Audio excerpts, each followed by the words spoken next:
Raghuvanshi, Managing Director and CEO of Narayana Hrudayalaya, is now actually joining in right now. Ashutosh, thank you very much for being with us here. First up, I mean, the customary budget question. Nothing really, I mean, for the sector per se. Would you agree with that, or could you find something there in the budget document? Yeah, I think one should divide it into two parts. You know, one is there is certain structural changes which have been announced, and in our view, those are very important. Yes, the financial allocation probably should have been much higher than what it has been done. But I think some of the structural changes which have been proposed, especially in terms of the reforms in the medical education, medical council, and also the increase in the number of postgraduate seats, I think those are going to go very far as the industry in general is concerned, because the biggest challenge the industry faces is the skilled manpower.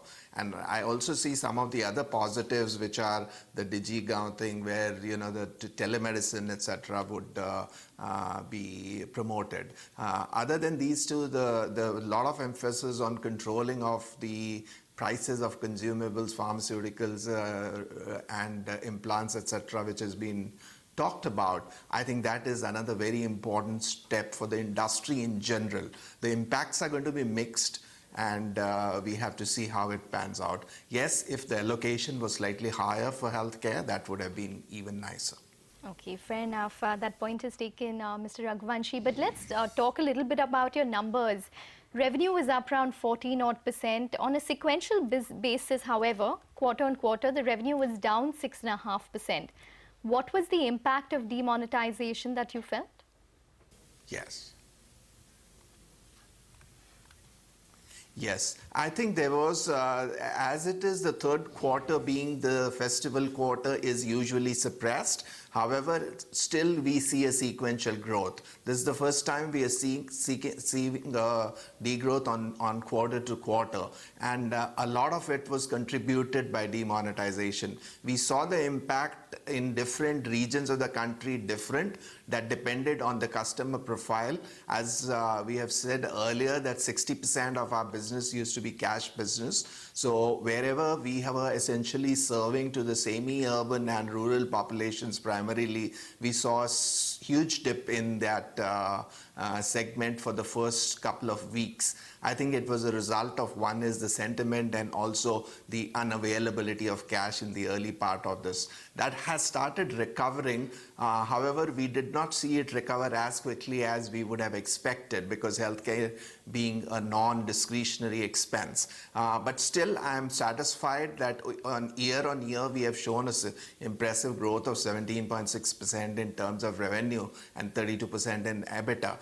But this could have been much better if this additional bump of the demonetization did not happen. I expect this to get normalized over the next quarter for sure.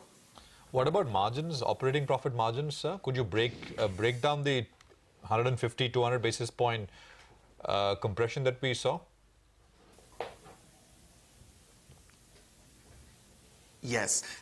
See, we have always maintained that our model fundamentally has been different because of two reasons. One is we try to give most of the treatments as closed packages, so the patients have a transparency in terms of what they need to pay for a particular episode of illness. So that has two sides to it. One is when your revenue, the top lines grow, your margin grows disproportionately higher.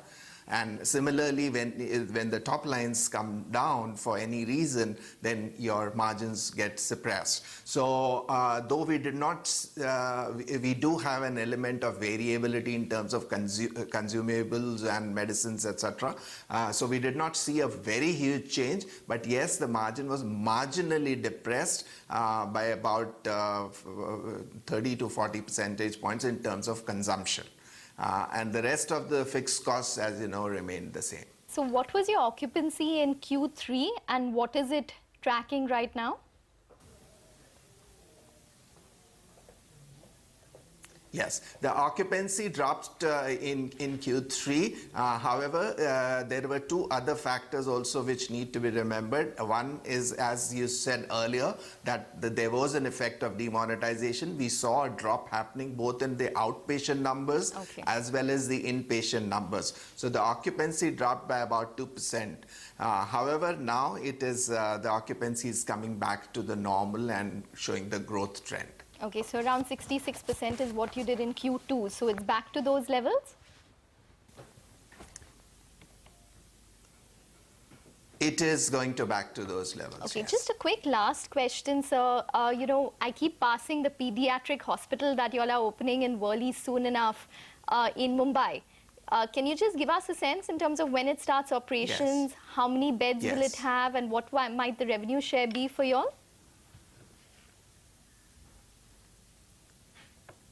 Yes, this is a 297-bedded facility.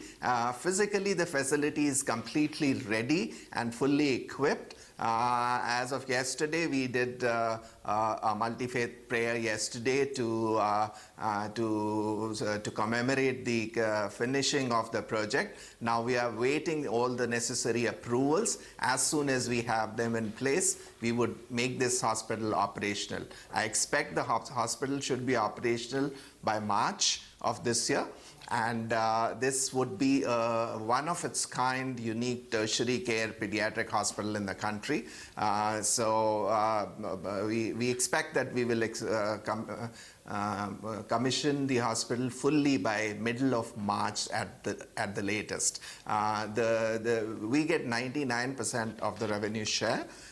This is an arrangement with the trust which owns the hospital.